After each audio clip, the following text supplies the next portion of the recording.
Ja, lep dober večer vsem skupaj. Izrekam dobrodošlico, toplo dobrodošlico vsem, ki ste se nam pridružili.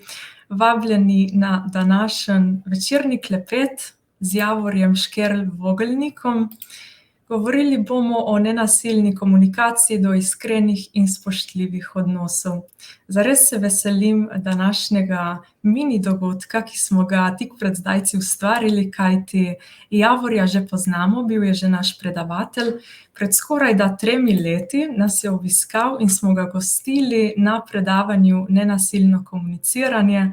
In moramo priznati, da z ekipo ga še dandanes spremljamo zelo pogosto in tudi opazili smo, da neverjetno ustvarja, zelo karierno je uspešen, pa tudi nedavno je predstavil na spletu svoj prvi spletni online tečaj o nenasilni komunikaciji. Tako da tudi iz tega razloga smo ga toplo povabili v naš studio in na srečo se nam je odzval, tako da sedaj ga bom pa kar povabila, da začnemo s klepetanjem. Pozdravljen, Javor. Živijo, čau Diana, hvala za vabilo, lep pozdrav tudi vsem, ki poslušate. Veseli, da sem tukaj, se tudi jaz veselim tega pogovora, deljenja. Vrhunsko. Mogoče za začetek bi predlagala, če bi šlo, da se kar tikava. Absolutno. Odlično. Vprašala te bi najprej in ti tudi povedala, da te je lepo videti po kar nekaj letih, in bi te povprašala malce, kako je sedaj tvoje življenje v poklicni smeri, karierni smeri, kaj je novega na tvojem področju? Še naprej delam te uvodne delavnice, tega globalnega pristopa nenasilne komunikacije. V bistvu naslednja nas čaka zdaj že naslednji petek, se pravi 22., 23. in 24. marca imam naslednjo, se pravi te delavnice nekako redno izvajam skoraj vsak mesec, pol vmes imam kakšno nadaljevano delavnico, delam tudi z raznimi podjetji oziroma z direktorji. Se pravi, tle se dostikrat obrnejo name, ko si želijo nekako okrepiti kakšne vodstvene veščine, ko si želijo se naučiti, dodatnih komunikacijskih veščin za hendlanje s sodelavci, za hendlanje s kakšnimi stresnimi situacijami. Tako da to, v zadnjem letu je bil pa zdaj predvsem fokus na tem spletnem tečaju, tako da sem to gre kar veliko neke energije in truda za vse to posneti, za vse te vsebine, za jim podati neko tako obliko, ki je zdaj lahko dosegljiva pač vsem poslušalcem. Tako da, tako nekako, v tej smeri je potekalo zdaj moje zadnje leto, zadnji 2 leti. Lepo, res lepo je to slišati.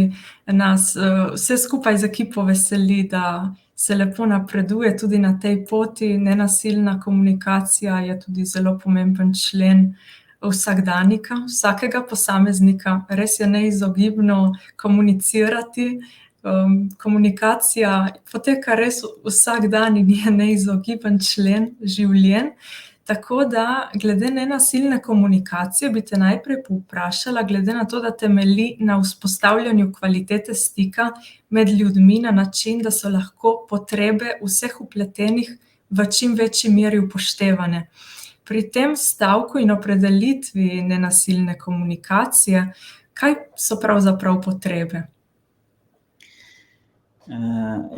Potrebe nekako razumemo kot take univerzalne kvalitete, vsaj jaz jih tako razumem. Tle v bistvu, mogoče najprej lahko to povem, da je pri tem pristopu skušamo povabiti ljudi k razumevanju določenih konceptov in je tudi povabilo, da si vsak pri sebi v bistvu ustvari svoje razumevanje teh določenih konceptov in vidi, kako jih lahko aplicira v svoje življenje. Tako da, kar se tiče človeških potreb, se nanje nanašamo kot na take univerzalne kvalitete. Recimo, govorimo o potrebi po miru, po strukturi, po videnosti, po upoštevanosti, po slišanosti. Skratka, gre za kar en širok nabor teh potreb. In te potrebe niso vezane na neko specifično osebo, niso vezane na nek prostor ali pa nek specifičen predmet ali pa na nek specifičen čas. So zares nekako univerzalne. In ideja je, da se pač lahko vsi ljudje se lahko povežemo s temi potrebami, ne glede na to, ali smo moški, ženske, ali se identificiramo kot pač s kakšnikoli spolom, ali smo v kjerikoli državi, ne glede na to, v kateri kulturi se nahajamo. Vsi se bomo lahko nekako povezali, na primer s potrebo po miru, ali pa s potrebo po varnosti, s potrebo po videnosti, po upoštevanosti. Tako da je povabilo tega pristopa k ozaveščanju teh kvalitet znotraj naših odnosov. Se pravi, kako lahko v bistvu začenjamo se zavedati, da karkoli počnemo, karkoli počnem jaz tudi zdaj v tem trenutku, karkoli vi počnete zdaj, ko to poslušate, skušamo zadovoljevati potrebe.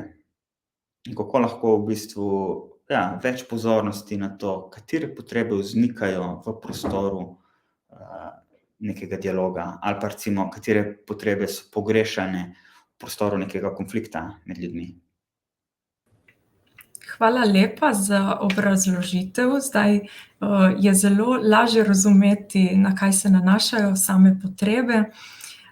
Potem bi pa tudi povprašala, kako se pravzaprav soočiti v praksi z napadalno komunikacijo.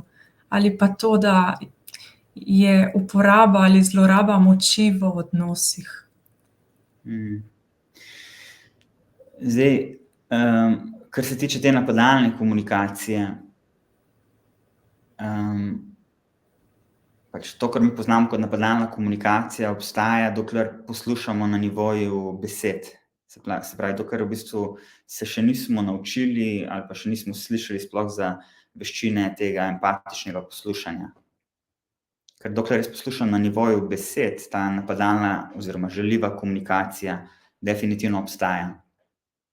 Če pa jaz svoj fokus, medtem ko sem v določenem dialogu, če ga začenjam v bistvu preusmerjati v ta jezik življenja, oziroma če ga začenjam preusmerjati v telo sogovornika in se začenjam v bistvu spraševati, zakaj mi to govori, kako se mogoče ta oseba počuti v tem danem trenutku, katere potrebe skušajo oni zadovoljevati s tem načinom komunikacije.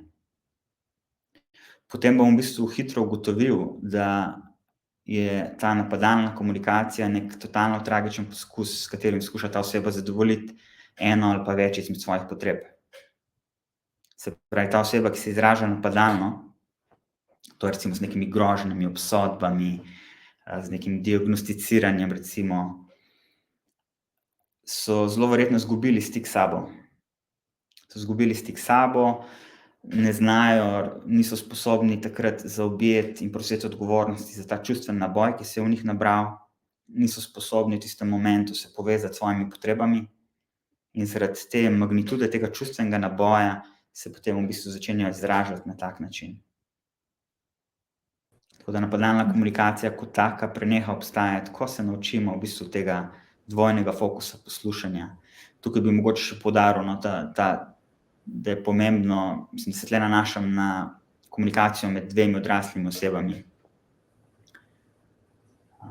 Tako da verjamem, da je marsikomu mogoče ta koncept, da ga ni enostavno razumeti ali pa zaobjeti takoj na začetku. Po moji izkušnji pa potem skozi vajo lahko začenjamo v bistvu ustvarjati to razumevanje in se učiti poslušati tudi preko besed in na ta drugačen način. Pa še to mogoče, tle jaz ne pravim, da mi smo dolžni ali pa da moramo poslušati nekoga, ki se do nas izraža napadalno. Ampak lahko se pa tega naučimo in mislim, da nam lahko ta veščina zelo prav pride potem v in osebnih odnosih in v odnosih na delovnem mestu. Hkrati pa na ta način v bistvu krepimo neko osebno moč. Tako nekako bi to obrazložil.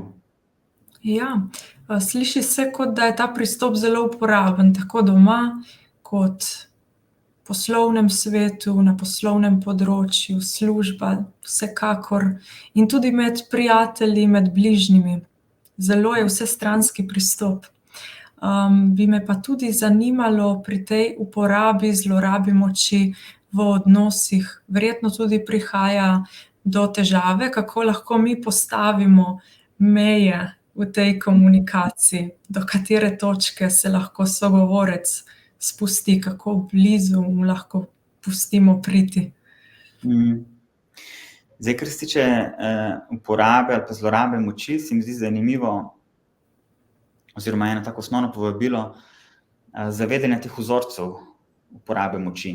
Se mi zdi, če se že tega začenjamo nekako zavedati, da v bistvu delujemo vzorčno, da komuniciramo po določenih vzorcih, da se odzivamo po določenih vzorcih, da v bistvu uporabljamo svojo moč po določenih vzorcih, da se v bistvu znotraj naših dialogov se vzpostavijo avtomatsko te dinamike moči. Recimo, v enem trenutku se skuša neka oseba nadrejati na drugo, druga oseba se podreja, kdaj v kakšnih dialogih določena oseba zamrzne, sploh ne more ničesar izustiti, ne more ničesar reči.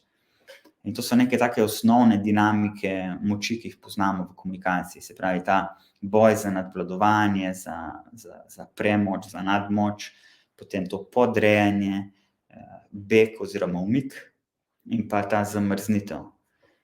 In meni se zdi, da če imamo že to osnovno zavedanje in če se v bistvu, če lahko prepoznamo, v katero izmed teh modalitet se premikamo v določenih dialogih, da potem lahko tle začenjamo v bistvu že to spreminjati, te dinamike. Tako to je mogoče prva stvar, ki bi tukaj povedal. In je povabilo neka taka osnovna vaja tle, da se vprašam, oziroma da začenjam razpoznavati, v katero pozicijo moči se postavljam v določenem mojem odnosu. Naprimer, v katero pozicijo moči se postavim, ko sem v odnosu do partnerke, v katero pozicijo moči se postavim, ko sem v odnosu do sodelavca ali pa do nekega prijatelja. In tle ne gre za to, da je nekaj prav ali pa narobe, gre samo za to, da v bistvu razpoznamo vzorec. In potem, ko neki vzorec razpoznamo, ko ga vidimo, potem se lažje odločimo, ali ga bomo nadaljevali ali ga bomo spremenili.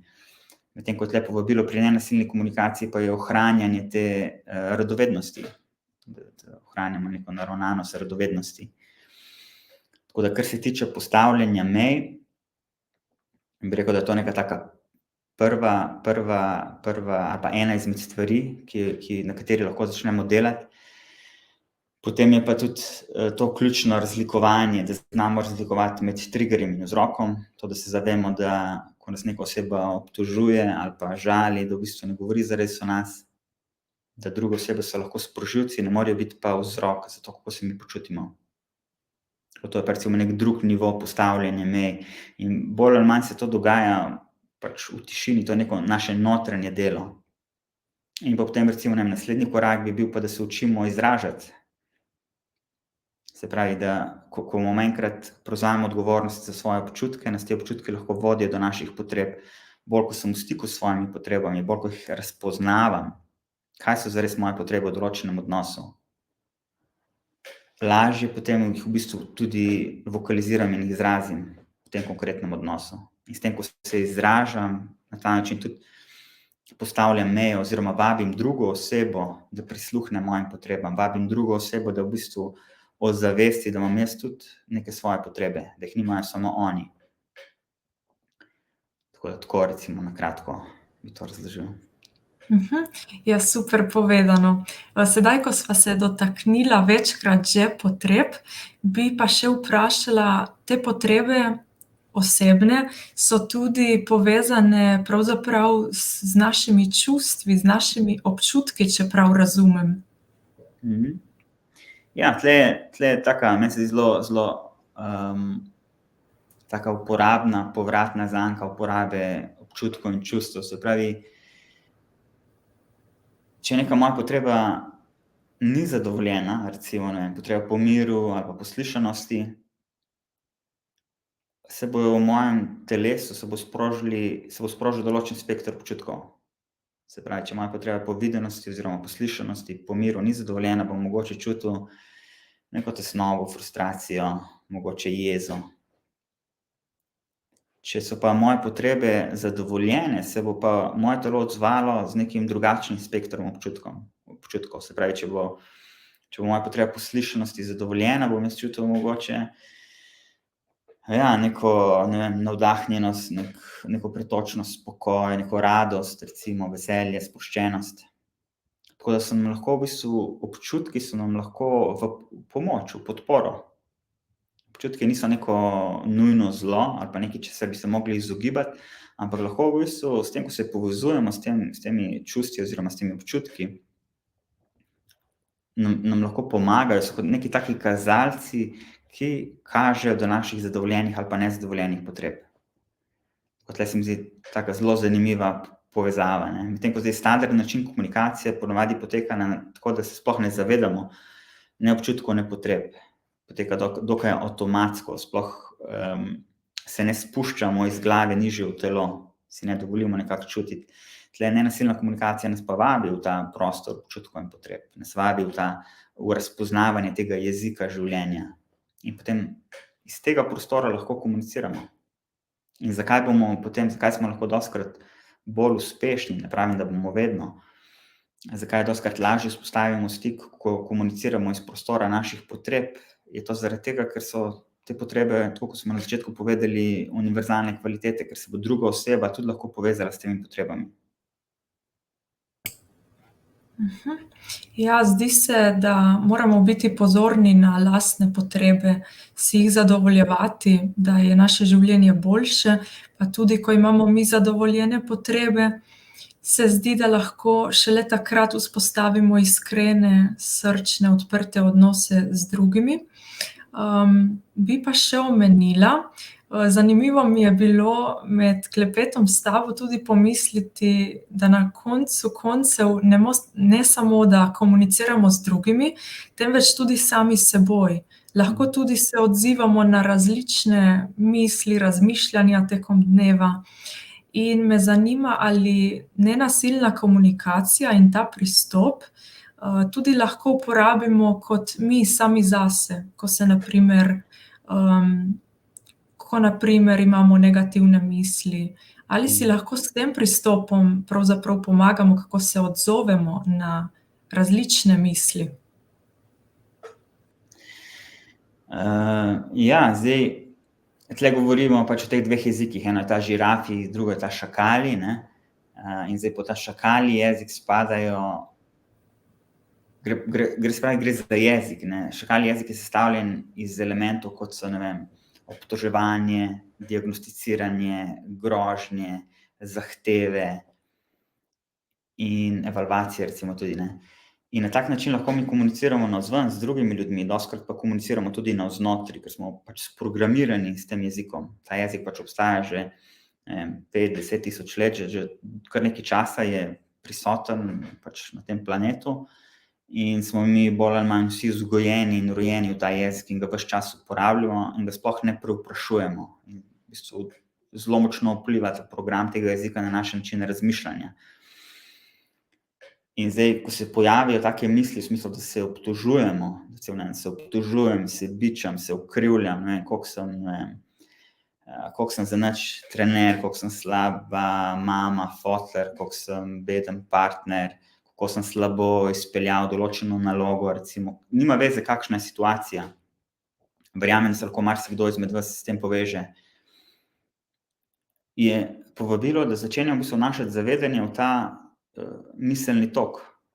Se v bistvu spomnim, da gre v bistvu za program razmišljanja. In tukaj pri nenasilni komunikaciji ne skušamo se nekako izogibati temu programu ali pa ga nekako, kako bi rekel, ustavljati, ampak je povabilo k vnašanju zavedanja v ta program. In potem, ko se enkrat zavedam, da na tak način razmišljam, ko enkrat se uspem nekako odlepiti od tega mišljenjskega programa, potem lahko začenjam v bistvu vzpostavljati stik s telesom. Se pravi, če se v meni pojavljajo take obtožujoče misli do sebe, če se tule bičam, ukrivljam, obtožujem, če se kritiziram, lahko prenesem pozornost v telo in pogledam, kako se zdaj jaz počutim, kako se jaz v telesu počutim, kaj se dogaja v mojem telesu. In začenjam v bistvu poslušati ta jezik mojega telesa, ki govori na način občutkov določenih. In potem je tule povabilo, da se začenjam v bistvu učiti o teh občutkih, o teh čustvih. Da se v bistvu učim nekako upravljati s to energijo ki se skriva izza teh občutkov, emotion, energy in motion, se pravi energija, ki nas jo naučim premakniti. In potem lahko s pomočjo te energije, v bistvu, s pomočjo teh občutkov, iščem še globlji stik s potrebami. In potem, ko sem v stiku s potrebami, je potem še povabilo naprej, da pridem na dan z nekimi konkretnimi prošnjami, ki jih imam, v tem primeru do sebe. Neke konkretne prošnje, ki me bojo podprle v dani situaciji, ki bojo v večji meri podprle moje hrepenenje oziroma moje potrebe, ki v nekem odnosu ali pa v neki situaciji niso zadovoljene. Se pravi, so mi lahko te negativne misli, oziroma te pač določen specifičen tip misli, ki jih mi poznamo kot negativne, ne, so nam lahko, če se naučimo tega procesa, so nam lahko v bistvu podporo. V bistvu te misli nam sporočajo, da smo izgubili stik s telesom, da smo izgubili stik z občutki, da smo izgubili stik s potrebami. In potem, ko smo enkrat v stiku še enkrat s potrebami in s prošnjami, potem gremo pa lahko v delovanje in v akcijo. Tako da temu bi rekli en tak proces samoempatije oziroma enega iskanja enega ljubečega stika s seboj in zaobjemanja celotnega spektra vsega tega, kar smo kot ljudje. Z vsemi občutki in z vsem, kar smo. Najlepša hvala za povedano. Zelo zanimivo je bilo tudi slišati ta delček glede negativnih misli in da jih lahko predrugačimo, da smo mi sooblikovalci misli. Tako da res zanimivo. V tem času bi še na kratko povabila vse, ki nas trenutno gledate, da lahko tudi svoje vprašanje zastavite in verjetno bomo tudi uspeli še odgovoriti na kakšno vprašanje. V tem času vmesnem pa bi tudi povprašala glede tvojega spletnega tečaja. Prvi in v slovenskem jeziku. In me zanima, kaj vse zajema tečaj. Najverjetneje je odličen. Jaz sem ga tudi že pregledala temeljito in se mi zdi vrhunski. Tako da te povabim, da nam malce poveš, kako je sestavljen ta spletni tečaj. Ja, hvala. Zdaj, mislim, pač ja, to je prvi tak tečaj v slovenskem jeziku, ker pač se noben od drugih slovenskih trenerjev ni pač tega še spravil narediti, tako da sem se počesto odločil, da bom naredil. In tečaj je sestavljen na tak način, da v bistvu vsebuje več kot 20 različnih videoposnetkov, so v bistvu neka taka predavanja, ko jaz razlagam o temu pristopu.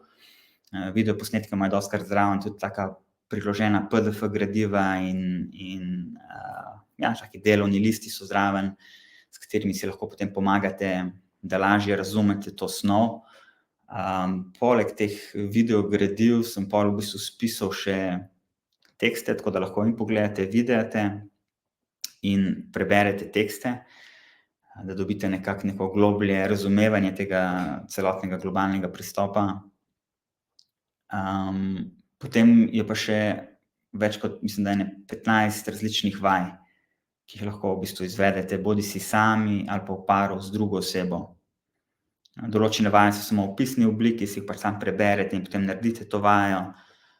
Spet vaje imajo tudi priložene določene delovne liste.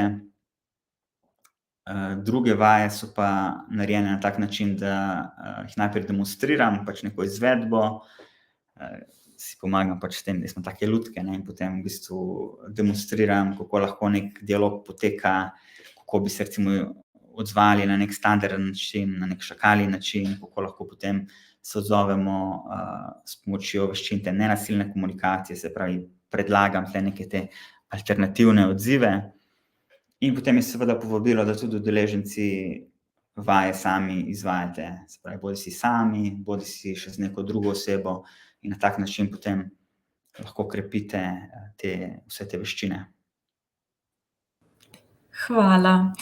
Več tudi lahko vsi, ki nas gledate, preberete nekaj več o spletnem tečaju na povezavah, ki so objavljene v opisu tega videa, tako da si boste izvolili lahko pogledati, prebrati in če vas bo utegnilo zanimati, kar povej, Javor. Ne, hotel sem še to povedati, da so v tečaju so pa zaobjeti vsi osnovni koncepti tega globalnega pristopa nenasilne komunikacije in to so v bistvu učimo se 3 veščin. Se pravi, gremo skozi vse 3 veščine, no, to še mogoče kot se mi zdi pomembno, da podelim, no, in se učimo in te veščine empatičnega poslušanja, ki je super za krepitev stika z drugo osebo, ki je super ta veščina je res, se mi zdi, zelo unikatna, si lahko pomagamo pri tem, da nek konflikt lahko razmagnetimo oziroma preprečimo, da bi nastal. Ta veščina poslušanja je super tudi za soočenje z neko napadalno komunikacijo, lahko dosti učinkovito ali pa hitro pripeljemo do neke pomiritve. Potem se učimo te samoempatije, te čustvene inteligence, so določene konkretne vaje. Kaj za Boga sploh narediti s temi občutki in temi čustvi, ne? Da se ne rabimo se utapljati v njih, da ne rabimo jih tlačati, da obstajajo načini in konkretne vaje, s katerimi si lahko pomagamo nekako jih predihati, zaobjeti, spoznavati to pokrajino intenzitete naših občutkov. In potem pa še tretja veščina tega avtentičnega izražanja, s katero si v bistvu pomagamo, da se lahko v polnosti izrazimo, ne da bi druge obtoževali, da lahko v bistvu, da smo tudi mi potem slišani, da ustvarjamo prostor za slišanost, da se postavimo zase, za svoje potrebe, da lahko postavimo neke konkretne, jasne meje. In potem se poučimo v bistvu vključevanja in plesa z vsemi temi tremi veščinami, no. Tako da v končni fazi je neka umetnost, ta komunikacija, in mi je tudi zaradi tega v bistvu všeč. Tako da ne gre za nikakršno dogmo, gre v bistvu za neko raziskovanje tega, kaj pomeni biti kot človek in kako se lahko v bistvu povezujemo z drugimi, kako se lahko izražamo, kako lahko handlamo s tem našim čustvenim svetom. Ja, bi se lahko reklo, da ta spletni tečaj se gre za izjemno krepitev komunikacijskih veščin, dodano vrednost k našim življenjem in zelo uporabno, zares zelo uporabno. V sodelovanju z Javorjem pa smo pripravili nagradno igro, ki poteka na našem Facebook profilu. V bistvu v vrednosti nad 100 € podarjamo nekomu izmed vas spletni tečaj o tem, o katerem smo se danes pogovarjali. Nagradna igra traja od danes do petka zvečer. Ta spletni tečaj je v vrednosti 129 €.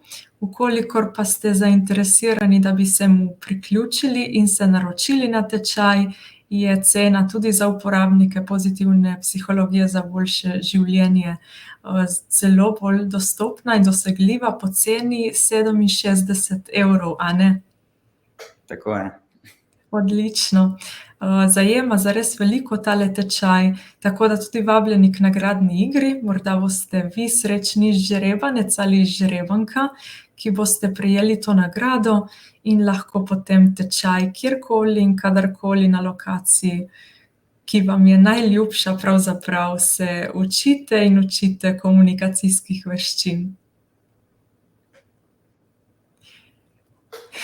Krasno.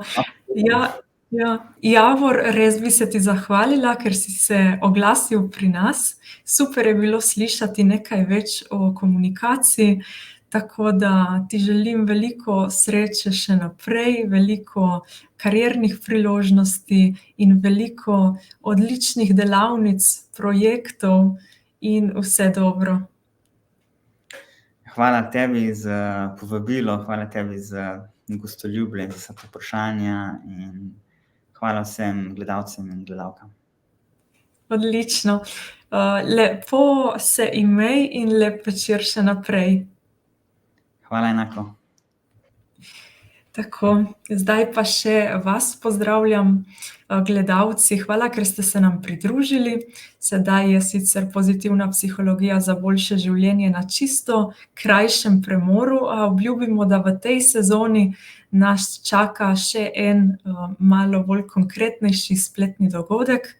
Da boste obveščeni o tem, vas povabim, da tudi spremljate našo spletno stran, kjer bo objavljen dogodek v zelo kratkem, pa tudi za vsakodnevne pozitivne vsebine smo navkljub premoru in odmoru vsakodnevno aktivni z objavicami na Facebooku, Instagramu in vabljeni, da nas spremljate še naprej. Tudi vi si naredite prijeten večer in vse dobro tudi vam.